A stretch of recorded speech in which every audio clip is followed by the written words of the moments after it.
ভবানীপুর সোনারপুরের পর এবার শব্দবাজির প্রতিবাদ করে মারধরের শিকার হলেন টালিগঞ্জের এক পরিবার।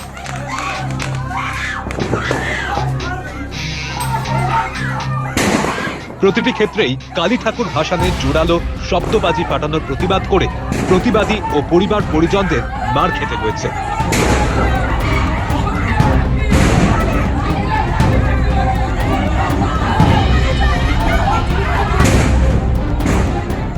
শুক্রবার রাতে টালিগঞ্জে জোরালো শব্দবাজি ফাটানোর প্রতিবাদ করেন রাজীব সাধুখা নামে ব্যক্তি।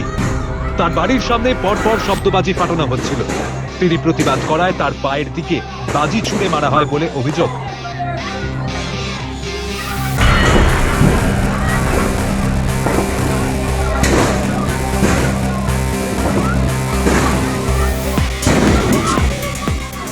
তাদের বক্তব্য, তাদের স্কুটি চার্জে দেওয়া হয়েছিল, তার সামনেই বাজি ফাটানো হয়। ওই স্কুটিতে বিস্ফোরণ হয়ে যেতে পারত, এই আশঙ্কায় তারা বারবার নিষেধ করে।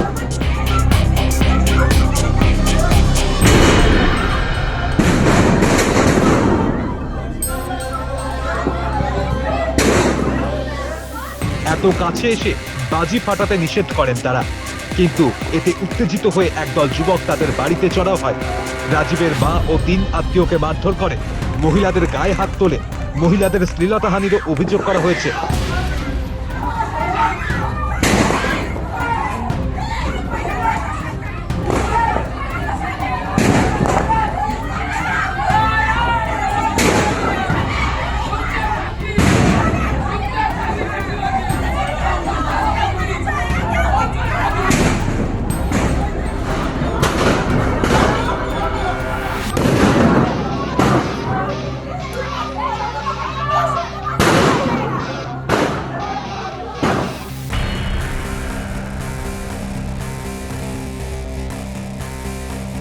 ঘরের প্রচুর জিনিসপত্র ভাঙচুর করার অভিযোগ। দীর্ঘক্ষণ এই তাণ্ডব চলে, এলাকার মানুষ জড়ো হয়, কিন্তু কোনো কিছুই আটকানো যায়নি।